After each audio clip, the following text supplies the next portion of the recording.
नमो अरिहन्ताणं नमो सिद्धाणं नमो आयुर्याणं नमो उवज्झायाणं नमो लोये सव्वसाहूणं एषो पंच नमुक्कारो सव्व पावपणासणो મંગલાણમ ચ સવ્વેસિમ પડમમ હોય મંગલમ. આપણે સ્થાવર જીવોના 5 ભેદ જોઈ રહ્યા છીએ. એક કયા કયા છે? પૃથ્વીકાય, અપકાય, તેવુકાય, વાયુકાય અને વનસ્પતિકાય. તો એમાં ફર્સ્ટ આપણે સ્ટાર્ટ કર્યું છે પૃથ્વીકાય. તો હવે આ પાંચે પાંચ જે છે સ્થાવર જીવો, તો એને બીજું નામ એકેન્દ્રિય જીવો પણ આપેલું છે, કારણ કે એમની પાસે માત્ર એક જ ઇન્દ્રિય છે. અને તે કઈ ઇન્દ્રિય છે? માત્ર સ્પર્શનેન્દ્રિય છે. બરાબર, માત્ર એક જ ઇન્દ્રિય એમના પાસે છે. એટલા માટે આ પાંચે પાંચ જીવોને એકેન્દ્રિય જીવો પણ કહેવાય છે, સ્થાવર કાયના જીવો પણ કહી શકાય છે. અને એમને સ્થાવર જીવ શા માટે કહેવાય છે આ પાંચે પાંચને? કારણ કે એ પોતાની ઈચ્છા મુજબ હાલી ચાલી શકતા નથી. બરાબર, અને એમની આ જે સ્થાવર જીવો છે તો એમની હિંસા કરીને આપણે જીવન જીવી રહ્યા છીએ, કારણ કે તેઓ વ્યક્ત નથી કરી શકતા પોતાની વેદના એને. અને એમની આ અત્યંત પરાધીન એવી અવસ્થાનો આપણે નિર્દયતાપૂર્વક આપણે ફાયદો ઉઠાવી રહ્યા છીએ. તો આપણે આ જીવ વિચાર પ્રકરણ ભણીને જીવને જીવ તરીકે આપણને જોવાનું છે. અને આ જીવોની અંદર, દરેક જીવોની અંદર સત્તાએ અનંત ગુણો વાળો આત્મા રહેલો છે. તો તે જ આપણને એનું દર્શન કરવાનું છે, એ જ જોવાનું છે. અને જે અજીવ જે છે, અજીવ એટલે કે જડ પદાર્થો છે, તો એ જડ પદાર્થોને જોતા ટાઈમ આપણને શું દેખાવવું જોઈએ કે આ બધા જડ પદાર્થો શું છે? તો તે જીવોના શરીર રૂપી ક્લેવર છે. એટલે જીવોની હિંસા કરીને આ બનાવેલા છે. એટલે એના ઉપર આ જે જડ પદાર્થો છે, અજીવ પદાર્થો છે, તે શું છે? જીવોના ક્લેવર છે. જીવોની હિંસા કરીને તે બનાવેલા છે. એટલા માટે એના ઉપર મને આસક્તિ કરવાની નથી. આસક્તિ અને રાગ દ્વેષ પણ કરવાનું નથી. એટલે આપણો આખો જે દૃષ્ટિ છે, જોવાની દૃષ્ટિ, એ બદલી જવી જોઈએ. જીવ વિચાર પ્રકરણ ભણતા ભણતા તો જ કહેવાશે કે આ જીવ વિચાર પ્રકરણ આપણે જે ભણ્યું તે માત્ર ઇન્ફોર્મેશન રૂપીને બની નહીં રહ્યું, પણ આગળ એ કંઈક જ્ઞાન રૂપે, સમ્યક જ્ઞાન રૂપે આપણામાં પરિણમન થયું, ત્યારે જ તે કહેવાશે. હવે આપણે ત્રીજી અને ચોથી ગાથામાં આપણે જોઈ રહ્યા હતા કે પૃથ્વીકા જીવોના શું ભેદો છે. તો એમના શરીર કેવા છે? પૃથ્વીરૂપ આપણને જે દેખાય છે તે જ એમના શરીરો છે. અને એ પણ એક જ, એ અજીવ નથી. એક જ આખો જે પહાડ દેખાય છે તો એ કાંઈ એક જ નથી, પણ એક જ જીવ નથી, પણ એ શું છે? જીવોના ઘણા શરીરોના સમૂહ છે. એટલે પૃથ્વીરૂપ શરીરમાં રહેલા જીવોના સમૂહને પૃથ્વીકાય જીવો કહેવાય છે. અને એની ક્વોન્ટિટી કેટલી છે? પ્રમાણ કેટલું છે? નંબર કેટલું છે આખા વિશ્વમાં? પૃથ્વીકાય જીવોના અસંખ્યના પ્રમાણમાં છે. અસંખ્ય મીન્સ અનકાઉન્ટેબલ. અને અસંખ્ય આ જે છે તે સંખ્યાતાથી વધારે છે, પણ અનંતાથી ઓછું છે. અનંતા મીન્સ કે જેનો અંત નથી, ઇનફાઇનાઇટ. તો એનાથી ઓછું છે, પણ સંખ્યાતાથી વધારે છે. સંખ્યાતા મીન્સ કાઉન્ટેબલ, પણ અસંખ્યતા મીન્સ અનકાઉન્ટેબલ. ક્વેશ્ચન હતું કે રત્નનો છેદન ભેદન થયા બાદ પણ તે સચિત્ત જ હોય. તો હવે અહીંયા એ ખાસ સમજવા જેવું છે કે રત્નનો છેદન ભેદન જે પણ થાય છે પછી તે શું બને છે? અચિત્ત બની જાય છે. આપણે જે ફિંગર રિંગ્સમાં આપણે જે પણ પહેરતા હોઈએ છીએ ને, ફિંગર રિંગ્સમાં ગ્રહોની હિસાબે ગોમેદક કે પોખરાજ કે મૂંગો, નીલમ, પન્ના, માણેક, હીરા બધું પહેરતા હોઈએ છીએ ને, તો એ બધું શું છે? એ બધા જીવોના શરીર રૂપી ક્લેવર છે. માત્ર એમની અંદરથી જે જીવોના આત્મા હતા તો તે નીકળી ગયા હોય છે. એટલે તે આત્મા વગરના ડેડ બોડી કહેવાય. મીન્સ હવે તે અચિત્ત કહેવાય. અચિત્ત. તો અચિત્ત મીન્સ ચિત્ત વગરના, એટલે કે ચેતના વગરની વસ્તુ. એટલે આત્મા વગરનું શરીર. બરાબર, આત્મા વગરનું શરીર એટલે કે અચિત્ત, ચિત્ત વગરનું, ચેતના વગરનું. મીન્સ માત્ર જીવોનું મૃત શરીર. એટલે હવે એ શું કહેવાય? જડ પદાર્થ કહેવાય. બરાબર. હવે સચિત્ત એટલે શું? સચિત્ત મીન્સ એનું ઓપોઝિટ. સચિત્ત મીન્સ ચિત્ત સહિતનું, ચેતન સહિતનું, એટલે કે ચેતન એટલે કે આત્મા, તો આત્મા સહિતનું શરીર તેને સચિત્ત કહેવાય.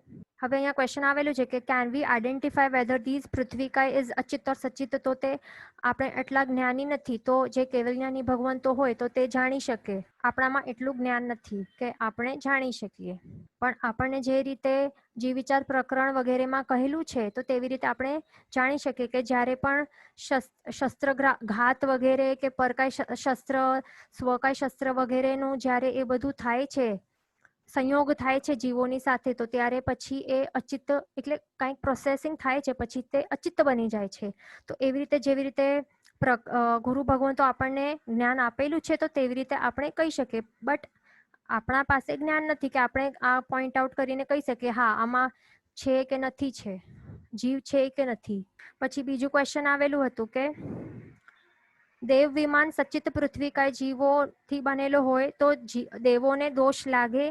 તો હવે એમાં એ સમજવાનું છે કે દેવ વિમાનમાં સચિત જીવોની હિંસા દેવો દ્વારા પણ થાય છે, અને એટલે તેઓને પણ પાપ તો લાગે જ છે. અને ઉપરથી જો એ આ પૂતગલોના ભોગવટામાં એ જો આસક્ત બની જાય છે, બરાબર, અને જો ત્યાં રાગ કરે છે તો પછી તેમની ઉત્પત્તિ દેવભાવમાંથી ડિરેક્ટલી નીચે પડી જાય છે, એટલે સીધા તે ક્યાં જાય છે પૃથ્વીકાય જીવો તરીકે. એમની નેક્સ્ટ ગતિ ડાયરેક્ટ એટલે દેવભાવથી વિચારો ડાયરેક્ટ એકદમ નીચે, એ પણ એકેન્દ્રિયમાં પણ પૃથ્વીકાયમાં એમની ઉત્પત્તિ થાય છે, અથવા તો અપકાયમાં થાય છે, અથવા તો વનસ્પતિકા જીવો તરીકે ઉત્પન્ન થઈ શકે છે. બીજું ક્વેશ્ચન હતું કે મોટા પથ્થરમાંથી પ્રભુની મૂર્તિ બને તો તે અચિત્ત કહેવાય. If Prithvika used to make Arihant Bhagwan Pratimaji, then does that જીવ attain મોક્ષ? તો હવે એ સમજવાનું છે કે માઇન્સ હોય ને, માઇન્સ, તો માઇન્સમાંથી ખોદવાનું જે એક્સટ્રેક્શન પ્રોસેસ થતું હોય છે, આ જે રોક્સ છે, પથ્થર છે, એના પછી શું થાય છે, મૂર્તિઓ બનાવવા માટે સ્કલ્પટિંગ થાય છે, પોલિશિંગ વગેરે અલગ અલગ પ્રોસેસીસથી પાસ ઓન થવાના કારણે હવે પૃથ્વીકાય જીવોને અત્યંત વેદના થાય છે, પછી તે ચવી જાય છે અને પછી તે મૂર્તિ અચિત બની જાય છે. અને જે પણ એ સમજવાનું કે જે પણ પૃથ્વીકા જે પણ પૃથ્વીકા જીવો દ્વારા પ્રભુની પ્રતિમા કે જિનાલય અથવા તો જિનાલયના પગથિયા પણ જે પણ જીવોના દ્વારા બનાવવામાં આવે છે ને, તો તે દરેક જીવ ભવ્ય જીવ જ હોય છે, અને ભવ્ય જીવોને જ પ્રભુના ચરણોમાં ફૂલ સ્વરૂપે પણ સમર્પિત થવાનો એક દિવસ માટે પણ ચાન્સ મળે છે. હવે અભવી જીવોને આ બધું ચાન્સ મળતું નથી, એટલે પગથિયા બનવાનું પણ ચાન્સ મળતું નથી, કે ફૂલ બનીને ત્યાં પ્રભુના ચરણોમાં સમર્પિત થવાનું પણ ચાન્સ મળતું નથી. જો ફૂલ અભવીનો જીવ હોય ને તો ત્યાં ક્યાંક વચમાં નીચે પડી જાય, કંઈક ના કંઈક થાય, એ બરાબર, એટલે એને ચાન્સ મળી ન શકે. એટલે અભવી જીવોનો તો ત્યાં કોઈ ચાન્સ જ નથી. અહીંયા ક્વેશ્ચન આવેલું છે કે જીવ ચવી જાય અને જીવ મરી જાય એ એક જ, તો હા, તો તે એક જ છે. જીવ ચવે છે એટલે તે મૃત્યુ પામે છે, એટલે કે આત્મા એ ગતિમાંથી એટલે એ ભાવ પૂરો કરીને પછી બીજા ભાવમાં જાય છે, બરાબર. પછી આગળ આપણે જોઈશું. અહીંયા બીજો ક્વેશ્ચન આવેલું છે કે દેવ વિમાન સચિત કે અચિત છે. તો દેવ વિમાન જે પણ રત્નોથી બનેલા છે, હવે અહીંયા સૂર્ય જે આપણને દેખાય છે અહીંયાથી, તો સૂર્ય જે દેખાય છે તે શું છે, તે તેજ શેનું છે, તો તે એક પ્રકારના એવા રત્નોથી બનેલું છે કે જેમાંથી એવું ઉષ્ણ પ્રકાશ નીકળતો હોય છે. એક સૂર્યકાંત રત્ન નામનું પૃથ્વીકાય જીવોથી બનેલું હોય છે, બરાબર, એ વિમાન, અને એ સચિત હોય છે, અને એમાંથી કેવું એક પ્રકારનું ઉષ્ણ તેજ નીકળતું હોય છે એ રત્નોમાંથી. પણ એ પૃથ્વીકા જીવોનું પોતાનું શરીર ઠંડુ હોય છે, શીત હોય છે, પણ એમાંથી જે પ્રકાશ નીકળે છે ને તો તે ગરમ હોય છે, ઉષ્ણતા વાળું હોય છે. તો એને શું કહેવાય, આતપ કહેવાય છે. આ જે ઉષ્ણ પ્રકાશ નીકળે છે ને શીત શરીરમાંથી, તો તેને શું કહેવાય છે, આતપ કહેવાય છે.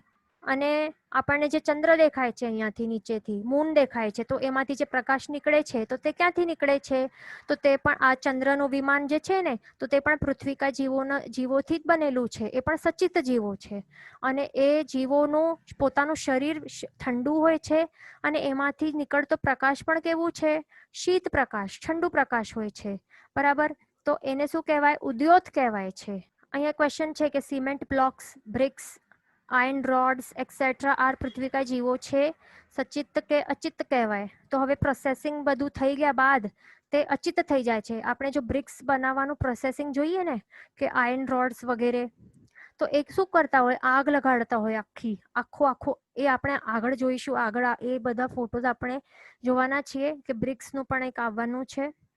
બરાબર. તો એ બધા મેન તો એ સમજવાનું કે એ આપણે જે કયા છે તો એ બધા અચિત થઈ જાય છે પછી. એટલે જે બિલ્ડિંગ્સ આપણને દેખાય છે ને, જે બિલ્ડિંગ્સમાં આપણે રહીએ છીએ, તો તે બધું અચિત જ કહેવાય. આચારાંક સૂત્રમાં અલગ પ્રકારના ભેદો પણ કરાયેલા છે, તો તે આપણે જોઈ લઈએ. અહીંયા જો 41 ટાઈપ્સના ટોટલ ભેદો છે આચારાંક સૂત્રના પ્રમાણે. એક તો છે, પહેલું છે શ્લ લક્ષણ, એટલે કે સોફ્ટ પ્રકારની માટી, એટલે પૃથ્વીકાના જીવો. અને બીજા છે ખર, એટલે કે કઠણ પ્રકારના. તો એ 36 ટાઈપ્સના છે ટોટલ. તો ઉપર જે છે પહેલું નંબર જે શ્લ લક્ષણ છે સોફ્ટ, તો એમાં 5 પ્રકારની માટી આવી જાય જે સોફ્ટ છે. અને બીજું છે જે છે ખર, એટલે કે કઠણ પૃથ્વી, તો એની અંદર 36 ટાઈપ્સ આવે છે ટોટલ. એમાં 22 સામાન્ય અને 14 રત્ન આવે છે. તો હવે એની અંદર 14 રત્નમાં 2 અલગ નામો છે. એમાં એક મસરગલ છે અને બીજો છે ભુજમોદક. આ 2 અલગ છે. અને બીજા જે ઉપર આપણે જોયા તો એવી રીતે 12 રત્નો છે એમાંથી. તો આવી રીતે પણ એના ભેદો કરાયેલા છે. બરાબર. હજી આ તો આચારાંક સૂત્ર પ્રમાણે જોયા. હજી આગળ ત્રીજી પ્રકારે, અલગ પ્રકારે પણ પૃથ્વીકા જીવોના ભેદ થઈ શકે છે. તો તે 14 રાજલોક જે છે, તો એની અંદર આપણે જોઈએ તો ટોટલ 8 પૃથ્વીઓ દેખાય છે. બરાબર. તો 8 પૃથ્વીઓ દેખાય છે. તો એમાં સૌથી પહેલી છે રત્નપ્રભા પૃથ્વી. તો આપણે જેના ઉપર ચાલી રહ્યા છીએ એને સંભૂતલા કહેવાય, અથવા તો રત્નપ્રભા પૃથ્વીની છત, એટલે કે પ્રથમ નરક પૃથ્વી. તો એની જાડાઈ કેટલી છે? 1,80,000 યોજનની એની જાડાઈ છે. જાડાઈ એટલે કે નોર્થ ટુ સાઉથ આપણે જોઈએ ને હાઈટ, તો એની એટલી હાઈટ છે. અને પહોળાઈ એટલે કે ઈસ્ટ ટુ વેસ્ટ આપણે જોઈએ, અથવા તો ડાયામીટર, કારણ કે આ સર્ક્યુલર છે. આપણે જો ઉપરથી જોઈશું ને ટોપ વ્યૂ, તો કેવી છે? આખી સર્ક્યુલર છે આ પૃથ્વી. એટલે એની જો ડાયામીટર કહેવાય, તો ડાયામીટર કેટલું છે? 1 રાજનું છે. બરાબર. પછી બીજી છે નીચેવાળી શર્કરા પ્રભા નામની જે પૃથ્વી છે, તો તે કેટલી છે? 1,32,000 યોજનની જાડાઈ છે. અને એનું ડાયામીટર કેટલું છે? 2.5 રાજ. 2.5 રાજની એની ડાયામીટર છે. પછી ત્રીજું છે વાલુકા પ્રભા. ત્રીજી પૃથ્વીનું નામ છે વાલુકા પ્રભા. તો એની જાડાઈ કેટલી છે? 1,28,000 યોજન. અને એનું ડાયામીટર છે 4 રાજ. પછી છે પંકપ્રભા. તો પંકપ્રભાની જાડાઈ કેટલી છે? 1,20,000 યોજન. અને એનું ડાયામીટર છે 5 રાજ. એટલે આપણે જે જોતા જોઈશું તો એની જે ડાયામીટર છે તે વધતું જાય છે નીચે જતા. બરાબર. આ બધી કે શું છે? નરક પૃથ્વીઓ છે. હવે 5મી નરક પૃથ્વી છે ધૂમપ્રભા. તો એની જાડાઈ કેટલી છે? 1,18,000 યોજન. અને એનું ડાયામીટર છે 6 રાજ. પછી 6ઠ્ઠી નરક પૃથ્વી છે તમઃપ્રભા.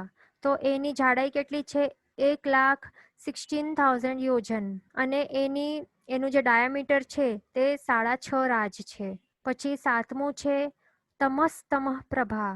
તો એની જાડાઈ કેટલી છે? 1,08,000 યોજન. અને એનું ડાયામીટર છે 7 રાજ. એટલે સંપૂર્ણ 7 રાજ સુધી એ વિસ્તાર પામે છે. આ જે 7મી નરક પૃથ્વી છે તે. તો આપણે પ્રથમ નરક પૃથ્વી જે છે રત્નપ્રભા નામની પૃથ્વીના છત ઉપર આપણે રહીએ છીએ. વિચારો. અને આ 7 નરક પૃથ્વીઓ તો થઈ. હવે 8મી તે છે સિદ્ધશિલા નામની પૃથ્વી. 8મી પૃથ્વી છે સિદ્ધશિલા નામની. 8મી પૃથ્વી. અને આ આપણે આ જે 7 નરક પૃથ્વીઓ જોઈ, તો આ 7 માંથી 6 નરક પૃથ્વીઓ અહીંયાથી second, third, fourth, fifth, six, seventh આ ત્રસ નાડીથી બહાર જાય છે. તો તે ખાસ અહીંયા નોટ કરવા જેવું છે કે જે પ્રથમ નરક પૃથ્વી છે તો તે ત્રસ નાડીની અંદર જ રહેલી છે, પણ બાકીની જે અહીંયા 6 નરક પૃથ્વીઓ દેખાય છે તો તે ત્રસ નાડીથી બહાર જઈ રહી છે બંને, એટલે આખે ચારે સાઈડથી, કારણ કે આ સર્ક્યુલર છે. તો હવે સિદ્ધશિલા નામની જે આ 8મી પૃથ્વી છે તો એની પહોળાઈ કેટલી છે? 45 લાખ યોજન. એની જે ડાયામીટર છે તે 45 લાખ યોજનની છે. અને વચમાંથી એ કેટલી જાડાઈ છે? 8 યોજન. 8 યોજનની વચમાંથી જાડાઈ છે. અને ક્રમશર તે છેડે સુધી એ પાતળી થતી થતી થતી માખીની પાંખ જેટલી પતલી થઈ જાય છે. અને કેટલી પતલી કહેવાય?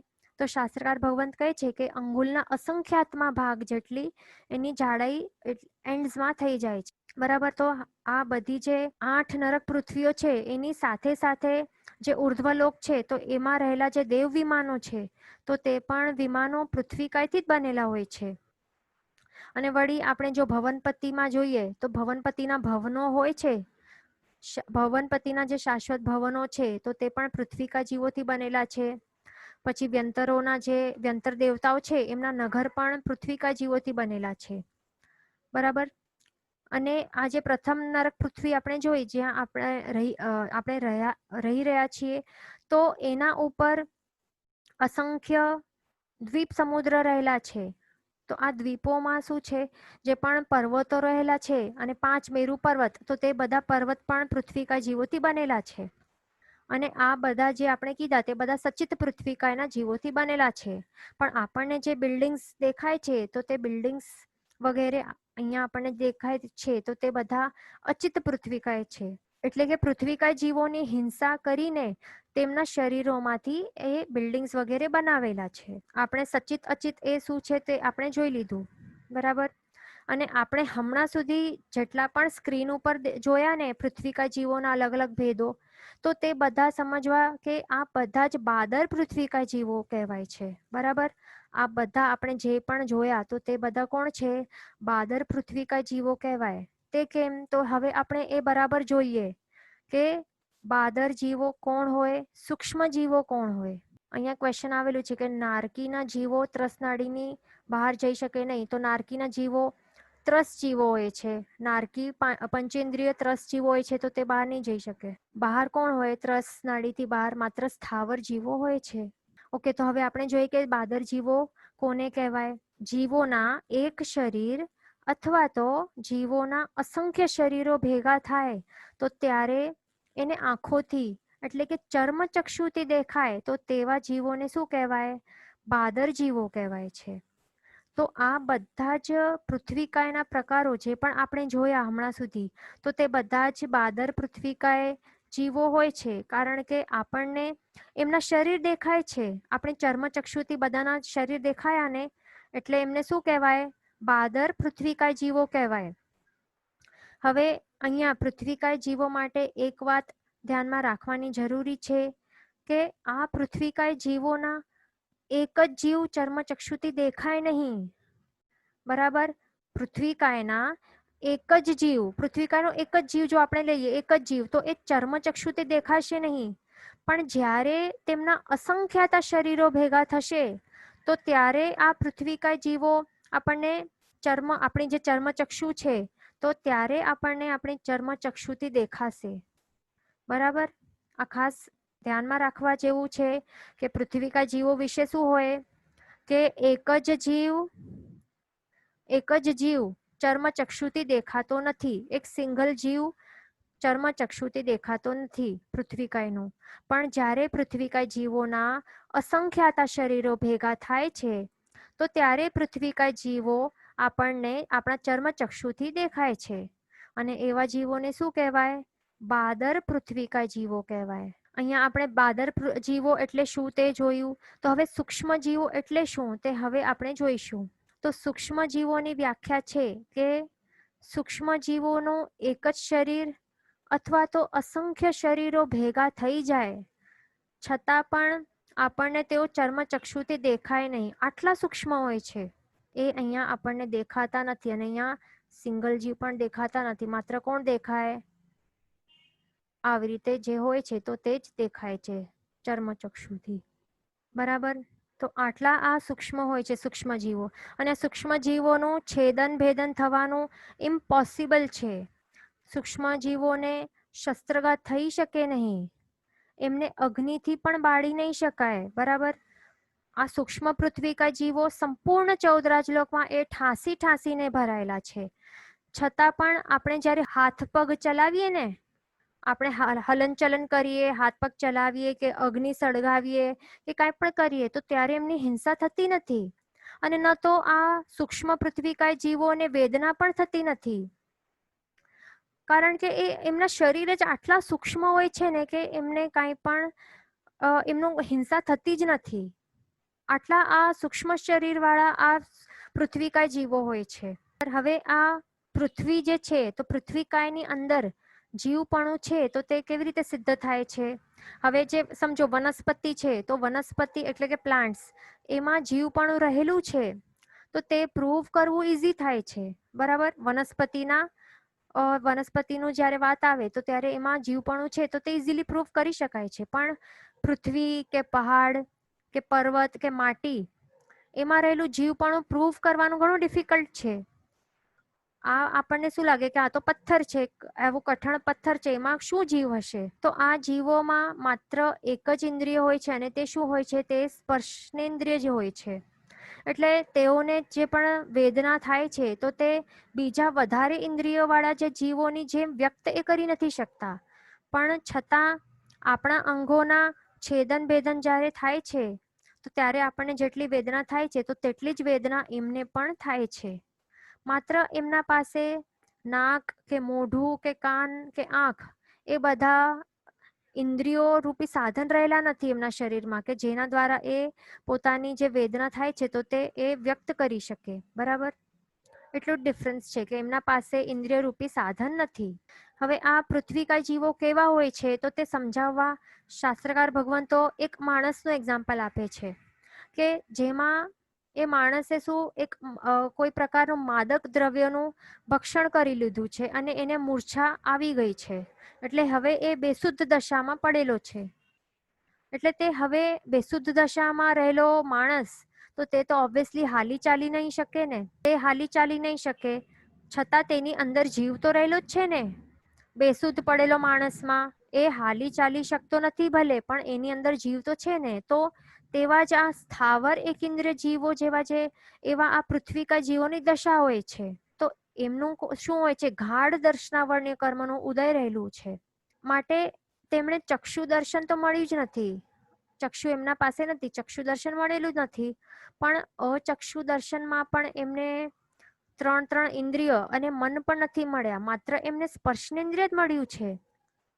અને માત્ર એમનું સ્પર્શનેન્દ્રિય જે છે એક જ ઇન્દ્રિય એક્ટિવેટેડ હોય છે, એક જ ઇન્દ્રિય મળી છે અને તે જ હોય છે. એટલે સ્પર્શનેન્દ્રિય દ્વારા પૃથ્વીકાય જીવોને 8 પ્રકારના સ્પર્શોની અનુભૂતિ થાય છે. તો તે કયા કયા હોય છે 8 સ્પર્શો? ઉષ્ણ શીત, મૃદુ કર્કશ, સ્નિગ્ધ રૂક્ષ, ગુરુ લઘુ, આ 8 પ્રકારના સ્પર્શો હોય છે. બરાબર. એટલે તેમણે અગ્નિમાં તપાવવામાં આવે તો પણ તેમને સ્પર્શનેન્દ્રિય દ્વારા આ અગ્નિની ઉષ્ણતાની અનુભૂતિ એમને થઈ શકે છે. અને આપણી જેમ જ એમને થાય છે. એમને પણ ભયંકર વેદના તો થાય જ છે. અને એ વેદના એ સહન કરીને પછી એ મૃત્યુ પામે છે. બરાબર. બીજા પ્રકારના સ્પર્શોની પણ અનુભૂતિ તેમણે થાય છે. આ શીત, ઉષ્ણ, મૃદુ, કર્કશ, સ્નિગ્ધ, રૂક્ષ, એટલે આ જે 8 પ્રકારના સ્પર્શો છે એમને ફિલિંગ થાય છે, સુખ દુઃખની અનુભૂતિ થાય છે. ઉષ્ણ એટલે કે જે ગરમ સ્પર્શ હોય છે તે, શીત હોય એટલે કે ઠંડુ સ્પર્શ, મૃદુ એટલે કે જે સોફ્ટ ગુલાબની પાંખડી જેવો જે સોફ્ટ જે સ્પર્શ હોય છે તે, પછી કર્કશ એટલે કે ખરબચડું સ્પર્શ હોય છે તે, પછી સ્નિગ્ધ એટલે કે તૈલીય અથવા તો ચિકાસ વાળું સ્પર્શ, અને વૃક્ષ એટલે કે લુખ્ખો સ્પર્શ એટલે કે જે રાખ ટાઈપ હોય છે તે, ગુરુ એટલે કે ભારી, હવે જે આપણે ભૂમિ ઉપર ચાલતા હોઈએ છીએ, સમજો કે તે ભૂમિ સચિત પૃથ્વીકા જીવોથી બનેલી હોય છે, તો આપણા જેવા કે હાથી જો કોઈ એના ઉપર ચાલતો હોય છે તો એમને ગુરુ સ્પર્શ થાય છે, એટલે કે ભારીપણાની સ્પર્શની એમને વેદના થાય છે પૃથ્વીકા જીવોને. અને આ લઘુ સ્પર્શ એટલે કે જે લાઇટ સ્પર્શ હોય છે, જે કોટન કે રૂ જેવું હોય છે લાઇટ સ્પર્શ, તે એટલે એ 8 સ્પર્શનું એમને અનુભૂતિ થાય છે સ્પર્શનેન્દ્રિય દ્વારા, બરાબર. આપણી જેમ જ એમને પણ આ બધા 8 પ્રકારના સ્પર્શોની ફિલિંગ થાય છે. અહીંયા ક્વેશ્ચન આવેલું છે કે બાદર ડેફિનેશન સેઝ સિંગલ જીવ પણ દેખાય. તો હવે એ કયા માટે, કયા બાદર જીવો માટે છે? આ તો જનરલાઇઝ ડેફિનેશન છે બાદર જીવો માટે, બરાબર.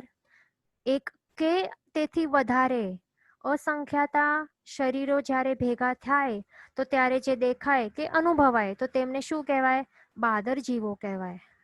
એક અથવા તો અસંખ્યતા શરીરો ભેગા થાય કે દેખાય થાય ત્યારે જે દેખાય ચર્મચક્ષુથી અથવા તો અનુભવાય તો તેમને બાદર જીવો કહેવાય છે. પણ હમણાં આપણે માત્ર સ્પેસિફિકલી બાદર પૃથ્વીકાય જીવો વિશે આપણે જાણી રહ્યા છીએ. આપણે કંઈ બીજા વનસ્પતિકાય જીવો વિશે કે આપણે પણ બાદર છીએ, આપણે પોતે મનુષ્ય, આપણે પણ કોણ છીએ? આપણે બાદર જીવો છીએ, બરાબર ને. આપણે આપણી કે બીજા જીવોની આપણે વાત નથી કરી રહ્યા, but specifically we are talking only about પૃથ્વીકાય જીવ. તો માત્ર પૃથ્વીકાય જીવ, બાદર પૃથ્વીકાય જીવોની વાત આવે છે તો ત્યાં શું છે કે બાદર પૃથ્વીકાય જીવોનું માત્ર એક જ શરીર હોય તો આપણને ચર્મચક્ષુથી નહીં દેખાય. પણ બાદર પૃથ્વીકાય જીવોના જ્યારે અસંખ્ય શરીરો ભેગા થાય છે તો ત્યારે આપણને આપણા ચર્મચક્ષુથી દેખાય છે, બરાબર. તો અહીંયા આપણને એ સમજવાનું છે કે એમની સૂક્ષ્મતા કેટલી છે, કેટલા નાના છે એમના શરીર. એટલે બાદર પૃથ્વીકાય જીવોના શરીર પણ સિંગલ જીવોના સિંગલ શરીર પણ કેટલા નાના છે કે આપણને તે સિંગલ ઇન્ડિપેન્ડન્ટલી પણ દેખાતા નથી. પણ જ્યારે તેમના અસંખ્ય શરીરો ભેગા થાય છે તો એમનો સમૂહ જ્યારે થાય છે તો ત્યારે આપણને આપણા ચર્મચક્ષુથી દેખાય છે, બરાબર. આપણે અહીંયા માત્ર બાદર પૃથ્વીકા જીવો વિશે આપણે હમણાં વિચારણા કરી રહ્યા છીએ. બીજા બાદર જીવો વિશે આવશે તો ત્યારે એવી રીતે આપણે કહીશું, જેવી રીતે જેમનું હશે. તો હવે અહીંયા ખાસ સમજવાનું છે કે આવા પૃથ્વીકાયના જે સ્થાવર જીવો એમને માત્ર એક જ ઇન્દ્રિય છે, તો એના કારણે એમની શરીરની સ્ટ્રેન્થ જે છે તો કેટલી છે? એ ઘણી જ નબળી છે. હવે આ જે પૃથ્વીકાય જીવો છે એમને શું કહેવાય? અસંઘયણી જીવ કહેવાય. શું કહેવાય? અસંઘયણી જીવો. અસંઘયણી જીવો એટલે કે સંઘયણ વગરના, એટલે કે હાડકાનું જે હાડકા જ એમના પાસે નથી ફર્સ્ટ ઓફ ઓલ તો, એટલે હાડકાનું બંધારણ જ નથી એમના પાસે આપણી જેમ. હવે દંડક પ્રકરણ છે તો એના મુજબ એમના પાસે હાડકાનું બંધારણ જ નથી, એટલે તેઓનું જે શારીરિક બળ છે, જે સ્ટ્રેન્થ છે તો એ ખૂબ જ લો લેવલનું હોય છે. અમને એના કારણે એમનું શરીર કેવું હોય? કોમળ શરીર હોય છે. કોમળ શરીરવાળા આ એકેન્દ્ર જીવો હોય છે. તો હવે એ કોમળ શરીરવાળા એવા એકેન્દ્રિય જીવોની સાથે જો આપણું શરીર એમની સાથે જો કમ્પેર કરીએ તો પછી આપણું શરીર બળ ઓબ્વિયસલી ખૂબ જ વધારે છે અને એમની સાથે તો આપણે પછી કમ્પેર કરશું. તો હવે પહેલાં તો સૌથી પહેલાં આપણે પોતાને, એટલે કે આપણે પોતાની સાથે જે પ્રથમ સંઘયણવાળા કોઈ મહાપુરુષ હોય ને એમની સાથે આપણે કમ્પેર કરશું આપણને. તો સમજો કે પ્રથમ સંઘયણ એટલે કેવા હોય? જે બોન્સનું સ્ટ્રેન્થ હોય ને, સંઘયણ મીન્સ બોન્સનું સ્ટ્રેન્થ, હાડકાની મજબૂતાઈ. તો જે પ્રથમ સંઘયણવાળા હોય તો એમની હાડકાની સ્ટ્રેન્થ એકદમ સ્ટ્રોંગ હોય, બહુ સ્ટ્રોંગ હોય.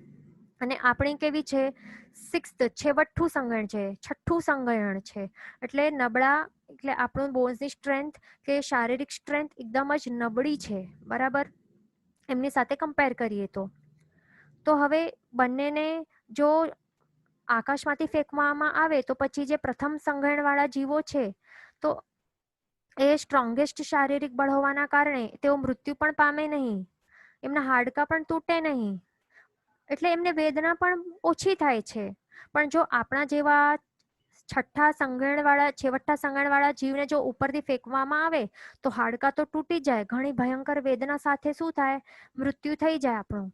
એટલે આપણાથી પણ એ સમજવાનું છે કે આગળ જે છઠ્ઠો આરો આવશે તો ત્યારે આપણાથી પણ ઘણા નિર્બળ શરીરવાળા છઠ્ઠા આરામાં ઉત્પન્ન થશે મનુષ્યો, અને એમને સેમ પ્રમાણમાં શરીર ઉપર પ્રહાર જો કરવામાં આવશે તો પછી તેમને વધારે વેદના થાય છે આપણાથી, બરાબર. તો તેવી જ રીતે ચૌરિન્દ્રિયને હજી વધારે વેદના થાય, તેન્દ્રિયને પણ વધારે, પછી બેન્દ્રિયને વધારે, અને એકેન્દ્રિયને પણ વેદનાનું પ્રમાણ વધતું જાય, કારણ કે તેમના શરીર વધારે ને વધારે કોમળ બનતા જાય છે, નિર્બળ થતા જાય છે, બરાબર. એટલે જેમ જેમ ઇન્દ્રિયો ઓછી થતી જાય છે તો અને એમને સરખા પ્રમાણમાં જો પ્રહાર કરવામાં આવે તો સૌથી વધારે વેદના એકેન્દ્રિય જીવોને થાય છે એઝ કમ્પેર ટુ પંચેન્દ્રિય જીવ. હવે આપણે એ પણ નોટિસ કર્યું હશે કે માત્ર એક વખત સ્પર્શ પણ કરી લે સૂક્ષ્મ મચ્છર ઉડતા હોય તો ત્યાં જ એમનું મૃત્યુ થઈ જતું હોય છે. પણ મેઇન પ્રોબ્લેમ આપણને શું છે કે આ જે એકેન્દ્રિય જીવો છે તો એમને જે પણ થતી જે ભયંકર વેદના છે તો તેઓ એક્સપ્રેસ કરી નથી શકતા, એ પોતાની વેદનાને એ વ્યક્ત જ કરી નથી શકતા, કારણ કે એમના પાસે સાધન રૂપી બીજી ઇન્દ્રિયો જ નથી. પણ છતાં એ ખાસ ધ્યાન રાખવાનું કે એમને વેદના તો ભયંકર થાય છે. શાસ્ત્રકાર ભગવાન તો કહે છે કે કોઈક મનુષ્યના હાથ પગ આંખ મુખ વગેરે જો ભાંગવામાં આવે અને પછી તેના શરીરને શસ્ત્રઘાત કરવામાં આવે તો તેના પાસે એવી કોઈ પણ એ વખતે સાધન કે ઇન્દ્રિય નથી કે જેના દ્વારા એ પોતાને જે પણ વેદના થાય છે તો તે વ્યક્ત કરી શકશે, બરાબર ને. તો તેવી જ આ જે મૂંગા બહેરા કે આંધળાવાળી જે અવસ્થા હોય છે, સ્થિતિ હોય છે, તો એવી જ સ્થિતિ હોય છે આ એકેન્દ્રિય જીવોની. આપણાથી તે ઘણી જ વધારે વેદના આ નિર્બળ અને પરાધીન જીવોને એમને થાય છે, ફીલ થાય છે. જો ઓછા ઇન્દ્રિયવાળા એકેન્દ્રિય જીવોને વેદના ન થાત, ઘણી ઓછી થાત અને તેઓ મૃત્યુ નહીં પામત તો પછી કંદમૂળ ભક્ષણ, ખેતી, જમીન ખોદવાના વગેરે કાર્યોને ત્યાગવા યોગ્ય પ્રભુ નહીં કહેતા, બરાબર. એટલે આપણને માત્ર પોતાને થતી વેદનાને ઇન્દ્રિયો દ્વારા આપણે વ્યક્ત કરી શકીએ છીએ, પણ તેઓ વ્યક્ત નથી કરી શકતા. બસ આટલું જ ફરક છે, એ વ્યક્ત નથી કરી શકતા. તો એનું મિનિંગ એ નહીં સમજવાનું કે ઓછા ઇન્દ્રિયવાળા જીવોને વેદના ઓછા પ્રમાણમાં થાય છે, બરાબર. એટલે તો હવે જ્ઞાની ભગવાન શું કહેતા હોય છે કે હાલતા ચાલતા આપણે સ્પર્શ પણ નહીં કરવાનું. જે વનસ્પતિ જીવો હોય છે, સ્પર્શ પણ આપણે કરીએ ને તો એમને ઘણી જ ભયંકર વેદના થતી હોય છે. એટલે પાંદડાઓ તો તોડવાની વાત દૂર છે, એમને સ્પર્શ પણ કરવાનું નહીં. ઘાસ ઉપર ચાલવાથી શું થાય છે કે 9 મહિનાની જે સગર્ભા હોય છે સ્ત્રી, એના ઉપર એના પેટ ઉપર કોઈ બળવાન પુરુષ પગ રાખીને એના પેટ ઉપર પગ રાખીને ચાલે તો એને એટલી ભયંકર, એનાથી પણ ઘણી વધારે વેદના આ ઘાસના જીવોને થાય છે. એટલે વિચારો કે નોર્મલ લેડીઝના પેટ ઉપર પગ ચાલીને વેદના થાય એટલી નહીં, પણ જે સગર્ભા 9 મંથ્સની સગર્ભા સ્ત્રી ઉપર બળવાન પુરુષ પગ રાખે એટલે વેદનામાં કેટલું ઇન્ટેન્સિટી હાઈ છે. એટલે અહીંયા આપણને આ સમજવાનું છે કે આપણા સાથે એમની જે વેદના આપણે કમ્પેર કરીએ તો કેટલી વધારે છે. સિમ્પલ લેડીઝ નહીં, પણ પ્રેગ્નન્ટ 9 મંથ્સ પ્રેગ્નન્ટ લેડી અને એના ઉપર કોઈ બળવાન પુરુષ પગ રાખીને હાલે એટલે એનાથી પણ વધારે વેદના થાય છે. એટલે એ સમજવાનું કે એમને વેદનાની માત્રા ઘણી જ હાઈ હોય છે, બરાબર. સ્પર્શ કરવાથી પણ એમને ઘણી વેદના થાય છે. ભય સંજ્ઞા એમાં ઘણી જ વધારે પ્રમાણમાં હોય છે. એટલે આ એકેન્દ્રિય જીવો કેવા હોય છે, એમને પરાધીન જીવો કહેવાય છે. પરાધીન મીન્સ કે ડિપેન્ડન્ટ, તેઓ સ્વતંત્ર પણ રહી નથી શકતા. પણ આ એકેન્દ્રિય જીવો છે તો તે ક્યારે પણ કેવી રીતે મળશે ઇન્ડિપેન્ડન્ટલી, મોટા ભાગે તે ઇન્ડિપેન્ડન્ટલી સ્વતંત્ર નહીં મળશે, પણ અસંખ્ય કે અનંત જીવોની સાથે જ એ રહેલા હોય છે. મોટા ભાગે એમના આત્મા ઉપર જે રહેલા જે કર્મોના આવરણ છે તો તે પણ ગાઢ હોય છે.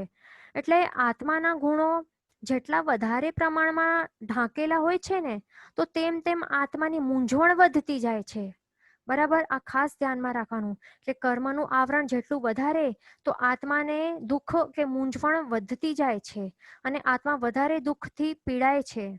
એટલે શરીરના નિર્બળતાના કારણે અને ગુણની દૃષ્ટિથી બંને પાસાઓથી આ એકેન્દ્રિય જીવો એ ઘણા જ પીડાઈ રહ્યા છે, એટલે આપણને એમની દયા કરવી આવશ્યક છે, એમની રક્ષા કરવી જરૂરી છે. અહીંયા ક્વેશ્ચન આવેલો છે કે સૂક્ષ્મ મતલબ તો એક જ શરીર હોય ને, how there is cluster in diagram of સૂક્ષ્મ જીવ. તો સૂક્ષ્મ જીવ, હવે અહીંયા જો અહીંયા શું હોય છે, આ પૃથ્વીકા સૂક્ષ્મ પૃથ્વીકા જીવોની વાત ચાલે છે, બરાબર. તો હવે અહીંયા ક્લસ્ટર કેમ છે, આપણું આ ક્વેશ્ચન છે. તો આ જે એક જીવ છે, આ એક જીવ છે, આ એક જીવનું શરીર છે, આ એક જીવનું શરીર છે, એટલે આ સમૂહ છે, બરાબર. આ અલગ અલગ જીવોના, એટલે એક શરીરમાં એક જ જીવ હોય અને એમનું સમૂહ છે, પણ અલગ જ ઇન્ડિપેન્ડન્ટલી એ હોય એવું કાંઈ રૂલ નથી. એ મોટા ભાગે આપણે કીધું કે અસંખ્ય અથવા તો અનંતા જીવોની સાથે જ એ રહેલા હોય છે, આટલા આ પરાધીન હોય છે, બરાબર. તો તે ખાસ ધ્યાન રાખવાનું. પછી આગળ આપણે જોઈએ કે આપણે શું કીધું અહીંયા કે આ જે 8 પ્રકારના જે સ્પર્શો છે, તો 8 પ્રકારના સ્પર્શોની અનુભૂતિ આ એકેન્દ્રિય જીવોને એટલે કે પૃથ્વીકા જીવોને થાય છે. તો એનું મિનિંગ શું થાય છે કે એમના પાસે 8 પ્રકારના સ્પર્શોને જાણવાની શક્તિ રહેલી છે, બરાબર ને. એમના પાસે આ 8 પ્રકારના સ્પર્શોને જાણવાની શક્તિ છે, એટલા જ માટે એ જાણી શકે છે ને અનુભવી શકે છે. તો આ જાણવાની શક્તિને શું કહેવાય? જ્ઞાન કહેવાય. એને શું કહેવાય? જાણવાની શક્તિને જ્ઞાન કહેવાય. જ્ઞાનનું મીનિંગ શું છે? જ્ઞાન એટલે કે જાણવું. દરેક જીવ હોય છે, તો દરેક જીવ પાસે જ્ઞાનની શક્તિ રહેલી હોય છે. જ્ઞાનની શક્તિ એટલે શું? સંવેદના, સુખ દુઃખની જે અનુભૂતિ જે થાય છે, તો તે જાણવાની શક્તિ દરેક જીવમાં રહેલી હોય છે. અને આ સ્થાવર એવા જે એકેન્દ્રિય જીવોની જે આપણે વાત કરી રહ્યા છીએ કે પૃથ્વીકા જીવો સ્પેસિફિકલી, તો આ પૃથ્વીકા જીવો પાસે અતિ સૂક્ષ્મ મતિ અજ્ઞાન રહેલું હોય છે. શું હોય છે? અતિ સૂક્ષ્મ મતિ અજ્ઞાન, તો તે રહેલું હોય છે. અને એના દ્વારા તે સ્પર્શનેન્દ્રિય દ્વારા 8 પ્રકારના આ જે સ્પર્શો છે, તો તે જાણી શકે છે. પણ અહીંયા એક પોઈન્ટ નોટ ડાઉન કરવા જેવું છે કે એમની પાસે મિથ્યાત્વનું ઉદય રહેલું હોય છે, માટે જ કહેવાય છે કે મતિ અજ્ઞાનનું ઉદય એમને રહેલું છે. કારણ કે સમ્યક્ત્વની ગેરહાજરીમાં જે રહેલો જ્ઞાન હોય છે, તો તે જ્ઞાનને પણ શું કહેવાય? અજ્ઞાન કહેવાય છે, બરાબર. સમ્યક્ત્વની ગેરહાજરીમાં રહેલા જ્ઞાનને શું કહેવાય? અજ્ઞાન કહેવાય છે. અને એટલા જ માટે આપણે શું કહ્યું કે આ પૃથ્વીકાએ જીવોને શું હોય છે? મતિ અજ્ઞાન હોય છે, બરાબર. તો આ પૃથ્વીકાય જીવો માટે મતિ અજ્ઞાન એટલે કે સ્પર્શનેન્દ્રિય દ્વારા થતું સમ્યક્ત્વની ગેરહાજરીમાં જે થતું જ્ઞાન છે, આ 8 સ્પર્શોનું જે એમને જે જાણી શકે છે, જે એમની અનુભૂતિ થાય છે, તો તેને શું કહેવાય છે? મતિ અજ્ઞાન.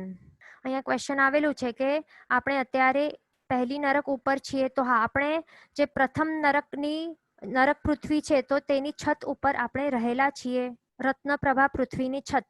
અહીંયા બીજું ક્વેશ્ચન છે કે પરાધીનતા સૂક્ષ્મમાં હોય તો જે પણ જીવો હોય છે ને એકેન્દ્રિય, તે બધા પરાધીન હોય છે, બરાબર. તે મેન તો એ સમજવાનું કે જે સ્થાવર જીવો હોય છે, સ્થાવરમાં બાદર હોય કે સૂક્ષ્મ હોય, દરેક જીવો કેવા હોય? પરાધીનતા હોય છે. પરાધીનતા દુઃખથી એ પીડાઈ રહેલા હોય છે. બીજું ક્વેશ્ચન છે કે દરેક પૃથ્વીકાયના એક શરીરમાં એક જ જીવ હોય.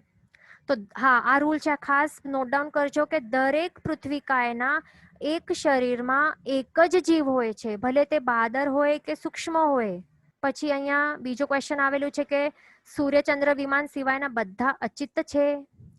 તો હવે અહીંયા ખાસ સમજવાની વાત છે કે તારા, ગ્રહ, નક્ષત્ર, દરેકના વિમાન જે છે, તો તે બધા અલગ અલગ રત્ન અને પૃથ્વીકા જીવોના શરીરથી જ બનેલા છે, બરાબર. સચિત પૃથ્વીકાથી બનેલા છે, તો તે બધા સચિત છે. અહીંયા એક ક્વેશ્ચન છે કે ડુ ધે નીડ સસ્ટેનન્સ એટલે કે આહાર. તો હા, તો જે પણ જીવો છે, તો તે આહાર તો ગ્રહણ કરતા જ હોય છે, એના કારણે એ જીવન નિર્વાહ થતું હોય છે, નહીં તો એ મૃત્યુ પામે. એટલે ઉત્પત્તિ જે થાય, તો ઉત્પત્તિના પ્રથમ સમયથી જ શું કરે છે આત્મા? ઉત્પત્તિના પ્રથમ સમયથી જ એ આહાર ગ્રહણ કરે છે, બરાબર. એટલે એ અણાહારી તો રહેતું જ નથી. અણહારી ક્યારે રહે છે? માત્ર એક ભવથી મૃત્યુ પામીને જ્યારે બીજા ભવમાં એ ગતિ કરે છે તો ત્યારે જ એ થોડાક સમયો માટે એ અણહારી રહે છે. એટલે આહાર એ ગ્રહણ કરતો નથી, પણ ઉત્પત્તિ થતાની પ્રથમ સમયથી જે આહાર ગ્રહણ કરવાનું ચાલુ કરી દે છે. અહીંયા બીજું ક્વેશ્ચન છે, સો અર્થ ઇઝ ઓલ્સો સચિત્ત. તો આપણે એ વાત હા, તો જે પ્રથમ નરક પૃથ્વી છે, દરેક આપણે 8 પૃથ્વીઓ જોઈ તો તે બધી સચિત્ત છે, પણ આપણે જે પૃથ્વી ઉપર રહેલા છીએ તો એક અમુક ડિસ્ટન્સ સુધી અમુક ડિસ્ટન્સ અમુક લેયર જે છે તો તેટલું એ અચિત થઈ જાય છે. તો એ કેટલું, તો તે પણ બધું આપણે નેક્સ્ટ લેક્ચરમાં આપણે આગળ જોઈશું. જીન વચન વિરુદ્ધ બોલાયું હોય તો મિચ્છામિ દુક્કડમ. સર્વ મંગલ માંગલ્યમ સર્વ કલ્યાણ કારણમ પ્રધાનમ સર્વ ધર્માણમ જૈનમ જયતિ શાસનમ. પ્રણામ.